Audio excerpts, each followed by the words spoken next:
자, 31번 문제입니다.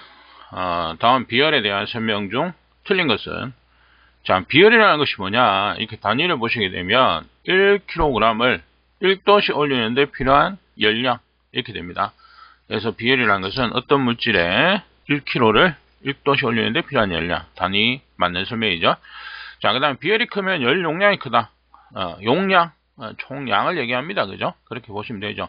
자, 비열이 어떤 물질은 1이고 어떤 물질은 2다.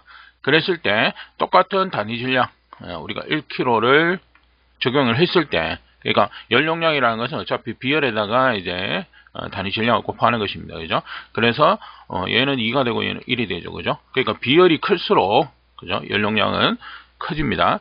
자, 비열이 크면 온도가 빨리 올라간다. 비열이라는 것이 1도씩 올리는데 필요한 열량입니다. 그러면 어떤 물질은 1이고 어떤 물질은 2다. 그러면 얘는 2를 줬을 때 2도씨가 상승하게 되겠죠. 근데 얘는 2를 줬다? 뭡니까? 1도씨만 상승하게 되겠죠. 그래서 비열 자체가 크게 되면 온도 상승은 빨라진다는 게 아니고 이 설명이 틀린 설명이 되겠습니다. 자, 32번 프로판 60%, 부탄가스 40%의 혼합가스 1몰을 완전 연소시키기 위해서 필요한 이론 공기량은 약 몇 몰인가? 이렇게 되어 있습니다. 자, 그러면 우리가 프로판과 부탄의 연소시 보시면 이론 산소량을 먼저 봐야 되겠죠. 그래서 프로판은 총 5몰, 그 다음에 부탄의 경우는 6.5몰이 필요합니다. 이거는 이제 이런 산소량이 되겠죠. 자, 그 다음에 여기에서는 얘가 프로판이 60%고 부탄이 40%입니다. 그죠? 자, 그랬을 때 우리가 5몰과 6.5몰이 되겠죠. 그러면 5몰. 자, 5몰에 뭡니까? 60%죠? 0.6. 그죠? 60%. 그 다음에 6.5몰에 40%입니다. 그죠? 6.5몰에 40%. 자, 이렇게 해서 우리가 계산하게 되면 총 몰수는 우리가 5.6몰이 됩니다. 그죠? 그래서 혼합가스 5.6몰이 있는데, 자, 얘를 뭡니까? 필요한 지금 공기량이죠. 그죠? 공기량이기 때문에, 산소량이죠. 문제는 공기량을 요구를 하고 있습니다. 그래서 21몰 퍼센테이지, 1몰당 21%이 있다 이거죠. 자, 그랬을 때 계산해 보면 5.6몰에다가 뭡니까? 21분의 100을 곱해주면 이런 공기량이 나오게 되겠습니다. 그죠? 26.66. 그래서 답은 26.7, 4번이 되겠습니다. 자, 황화수소에 대한 설명 중 옳지 않은 것은, 자, 여기서 틀린 것은 1번이 되겠습니다. 황화수소는 건조한 상태에서 수은, 동과 같은 금속과 반응한다 이렇게 되어 있는데요. 건조한 상태가 아니고 습한 상태에서 금속과 반응을 한다. 이 내용이 되겠습니다. 그래서 1번의 설명이 틀렸다. 자, 메탄이 95% 및 에탄 5%로 구성된 천연가스 1세제곱미터의 진 발열량은 약 몇 킬로칼로리인가? 표준 상태에서 메탄의 진 발열량은 8124고 에탄은 14602다 이렇게 되겠죠. 근데 지금 메탄이 95%, 에탄이 5%니까 얘는 1리터. 그죠? 1리터일 때 열량 값입니다. 그러면 얘를 1로 봤을 때는 0.95리터고 얘가 0.5리터다. 이런 얘기가 되겠죠. 그러면은 메탄이 8124. 얘가 뭐예요? 0.95리터가 있고, 그 다음에 뭡니까? 14602가 뭡니까? 에탄 5%. 자, 이렇게 했을 때 이제 총 발열량이 나오게 되겠죠. 계산하시면 답은 4번이 되겠습니다. 자, 기체의 최적이 커지면 밀도는 자, 밀도는 그죠? 밀도는 어떻게 됩니까? 리터 퍼 그램입니다. 그죠? 리터 퍼 그램. 그램 퍼 리터죠. 그램 퍼 리터. 그래서 리터 분의 그램으로 나타냅니다. 그죠? 단위는 우리가 그램 퍼 리터가 되는 거죠. 그죠? 예. 자, 이렇게 했을 때 우리가 최적이 커진다는 거예요. 최적은 얘가 커진다는 거죠. 자, 뭡니까? 분모값이 커지면 그 결과값은 뭡니까? 작아지게 되겠죠. 작아진다. 1번의 내용이 되겠습니다. 자, 36번. 일반적인 기체에 있어서 정합비열과 정적비열과의 관계는, 자, 우리가 정합비열과 정적비열, 이 두 개의 비를 우리가 비열비 K라고 합니다. 그죠? 비열비 K는 CV분의 CP죠. CP.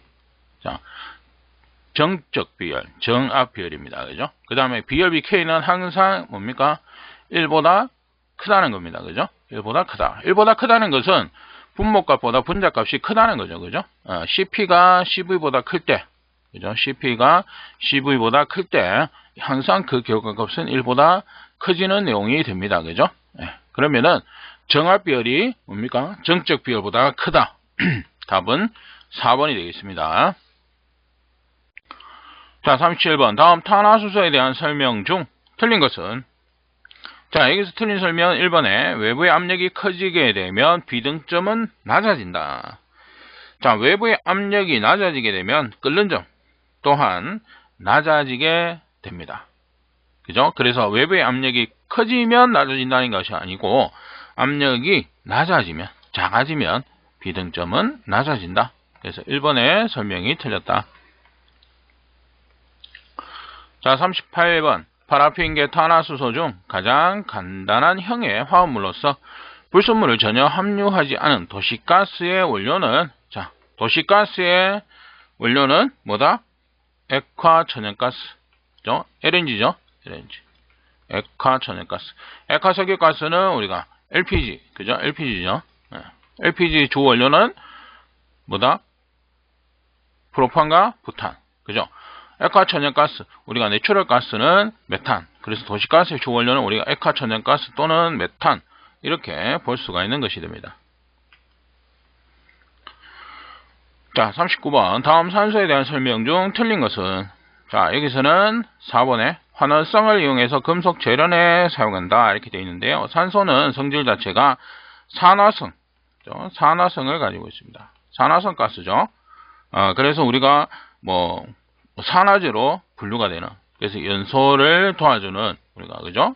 그 역할을 하는 것이 이제 산화성, 그죠? 그래서 틀린 것은 4번의 설명이 되겠다. 자, 프로판 1kg의 기화열은 약 몇 킬로칼로리인가? 자, 이거는 그대로 101.8 킬로칼로리입니다. 그래서 문제에서는 3번에 102가 답이 되겠습니다. 자, 41번. 다음 가스의 일반적인 성질에 대한 설명으로 옳은 것은, 자, 여기서는 이제 맞는 것은 4번이죠. 자, 1번 같은 경우 질소. 질소는 불활성 가스라고도 한다. 이렇게 고온 고압에서 금속과 화합하지 않는다. 이렇게 되는데요. 고온 고압에서 뭡니까? 질화철을 생성하죠. 그래서 화합을 합니다.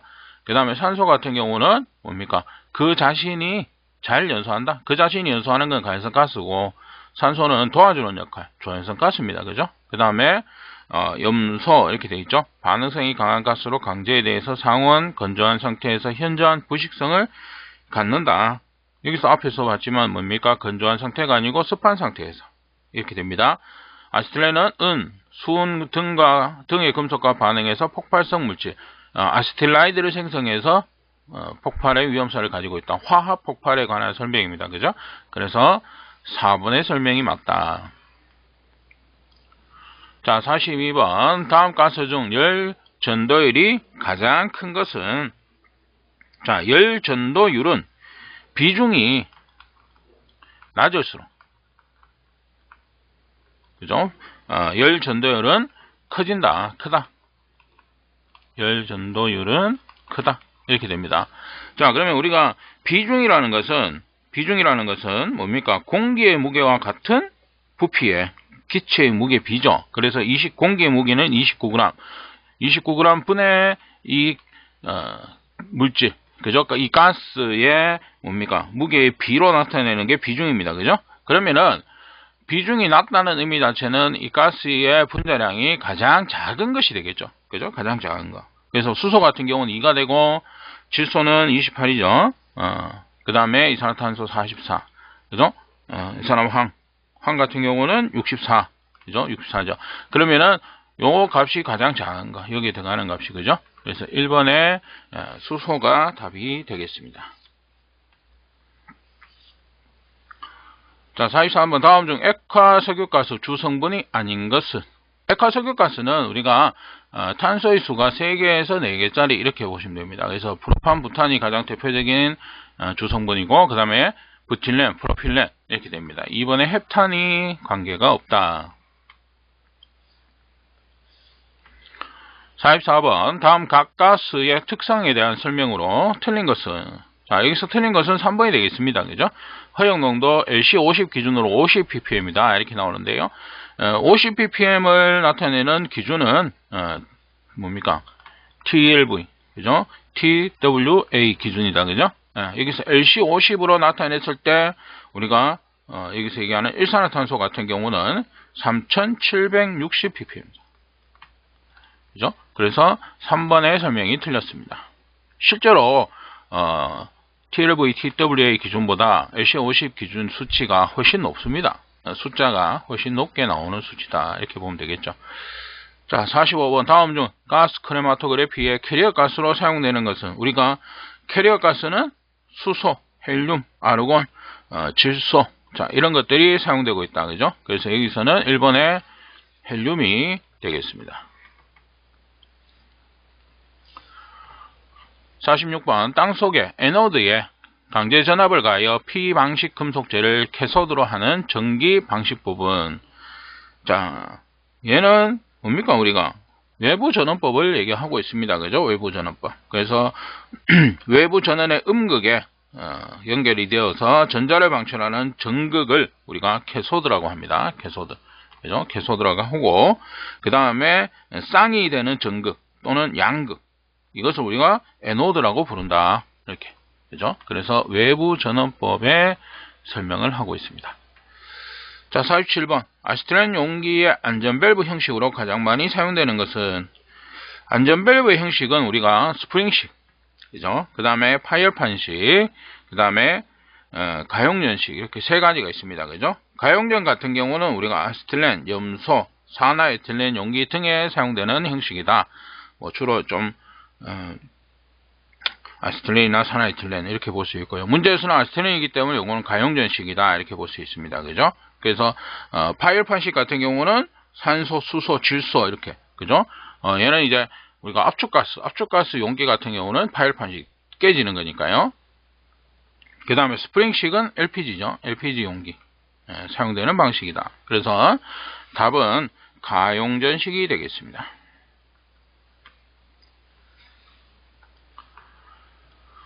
자, 48번에 가스관의 특징으로 틀린 것은?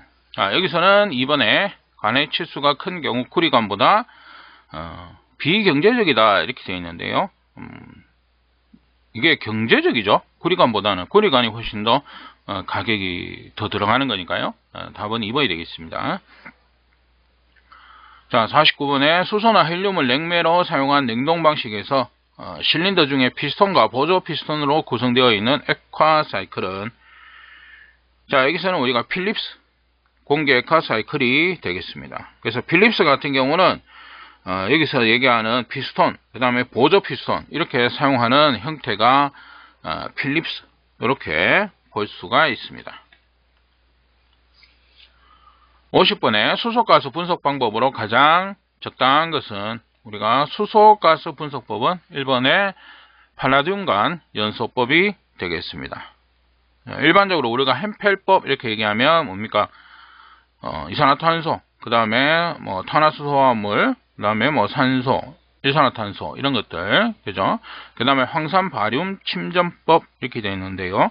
자, 이거 같은 경우는 뭐 우리가 유황산화물 분석하는, 그죠? 황산화물을 분석하는 어떤 분석 방법이 되겠습니다. 그 다음에 흑강 광도법 이렇게 되어 있는데요.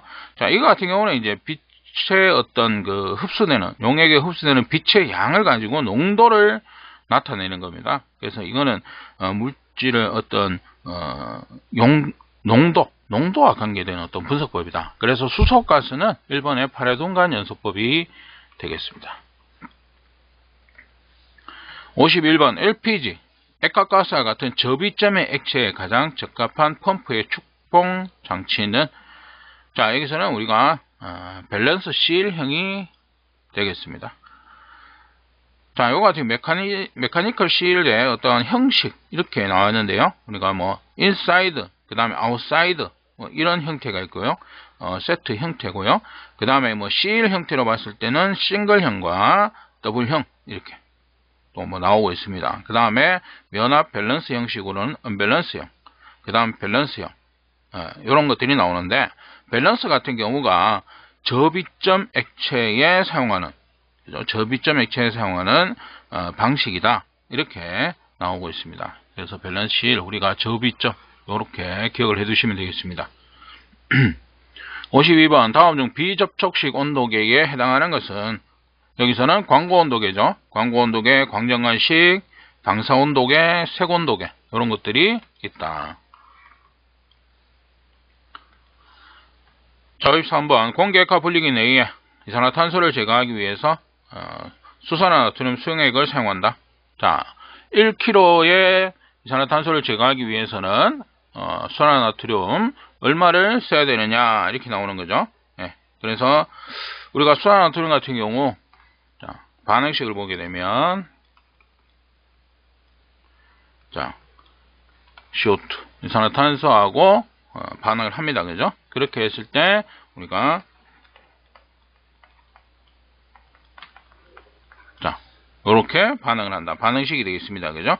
자, 그러면 우리가 현재 이제 킬로그램 몇 킬로냐 이런 내용이 나오죠. 그죠? 그러면 이게 뭡니까? 분자량을 우리가 계산을 해야 되는 것이죠. 분자량. 그래서 수산화나트륨 분자량을 봤을 때는 우리가 23, 16, 1, 그죠? 그래서 2몰이 있습니다. 그죠? 2몰. 그 다음에 Na, 나트륨이 우리가 23, 그 다음에 O, 16, H가 1, 이렇게 되죠. 자, 요렇게 뭡니까? 반응을 하는 거죠. 요만큼이 반응했을 때 이산화탄소는 얼마? 나오게 되겠죠? 네, 44g입니다. 그죠? CO2는 44g. 자, 근데 뭐예요? 1kg의 이산화탄소를 제거하기 위해서. 그러니까 44kg으로 붙으면 이제 kg이 되겠죠. 그죠? 자, 그래서 44kg을 제거하기 위해서 필요한 양을 보게 되면 얼마?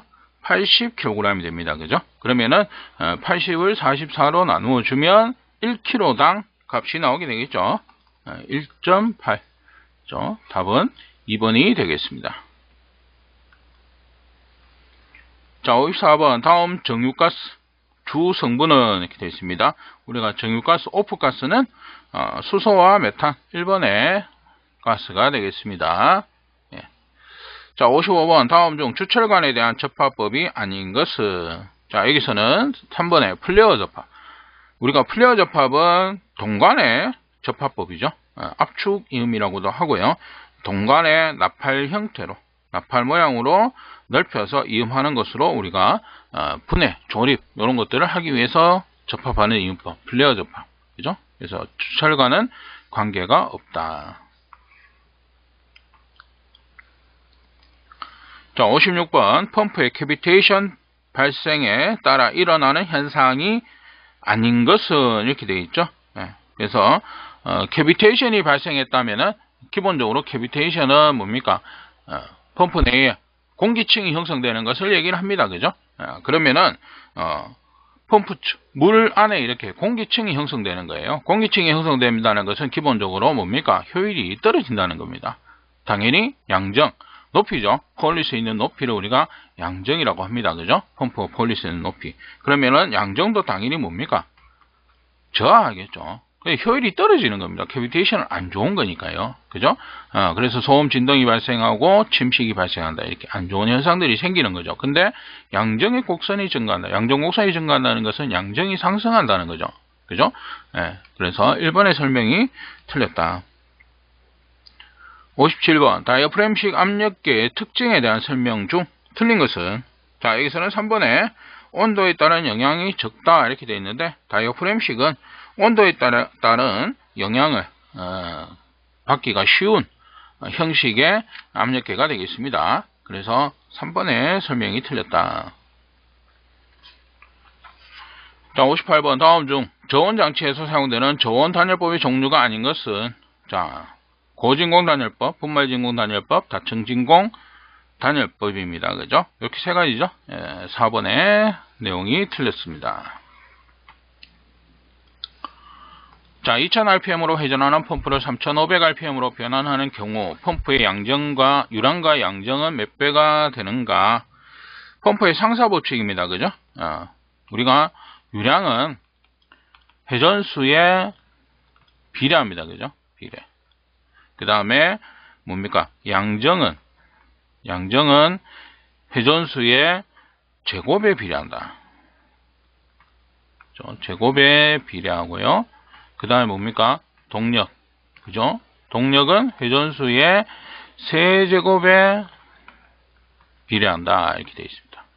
그죠? 그래서 지금 유량과 양정이니까 유량은 회전수에 비례한다는 거예요. 그럼 회전수 증가량을 우리가 2000에서 3500으로 증가시켰어요. 그러면은 2000에서 3500으로 증가시킨 만큼 증가를 한다. 그죠? 이렇게 되겠죠? 그러면은 약 1.75배 증가를 한다. 이런 의미가 됩니다. 그죠? 그 다음에 양정이 되죠? 양정은 제곱에 비례합니다. 그죠? 그래서 이 증가량 분의 2000분의 3500의 제곱에 비례한다. 이렇게 됩니다. 그죠? 그러면은 3.06. 그죠? 그래서 답은 4번의 내용이 되겠다. 동력 같으면은 뭡니까? 이게 세제곱. 그죠? 2000분의 3500의 세제곱에 비례한다. 이 내용이 됩니다. 자, 60번에 원심식 압축계의 특징에 대한 설명으로 옳은 것은, 자, 여기서는 1번에 용량 조정 범위는 비교적 좁고 어려운 편이다. 이렇게 되어 있습니다. 그죠? 그래서 원심식 같은 경우는 우리가 압축비가 지금 크고 효율이 대단히 높다 이렇게 되어 있는데, 우리가 유량이 적은 경우에는 효율이 떨어지는 그런 문제가 있고요. 맥동이 없고 안정적입니다. 그죠?